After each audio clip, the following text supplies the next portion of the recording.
be like if we had no more commitment to them than we do the kingdom work? Would we be living in decent houses? Would we be living in nice places? Or would we have weeds growing on the floor in the living room? What would happen if our home, if we give no more commitment to our own home and our family than what we do to God's work, to His kingdom work? I got news for you. A lot of us would not be here anymore with our family. Having a family takes work. It takes effort. It takes giving and taking. It takes living and learning and making mistakes and picking yourself up. And that's the same way it is in the kingdom work.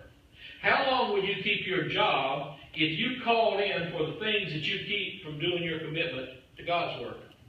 We're not going to trade it off. How good days. Well, I didn't go to church today because I got a second cousin twice removed, and I heard last night. You know what twice removed means? 2 generations back. That's right. I got a second cousin twice removed that I heard he died 3 weeks ago, so I got to stay home today. That's insane. If you heard some of the excuses that people give to pastors about why they don't show up at church, you would look at them and say, do you really think that guy's that stupid to believe that? And that's what people think. But let me ask you this question. What would your home be? What would your job be like if every time you got a bone in your finger, I got news for you, you got 3 in each one, you had to stay home? Or every time one baby sniffled, a family of 8 has to stay home. You know what that does? That makes you unemployed. You have more commitment to being on your job. Why? Because they pay you. Bless God, God's got some payment coming in too one day. Amen. And His is not gold and silver that the moth can take or can rust or corrupt. His is eternal. Tell you what, God thinks about the gold that we cherish. He paved the streets of heaven with it. Amen. And yet people, they worship their God, their job, and they play with their God, Jesus. That's right. What about this? How or what will your children look like if you show them the same commitment that you show the children that God sends to this church for us to mentor? Come on. God put this church here. We have Bible study. We have Vacation Bible School. Vacation Bible School, we're going to have 40, 50 kids in here. They're not here on Sundays. But we're going to have kids that we never see all year long. But we're going to have them here then.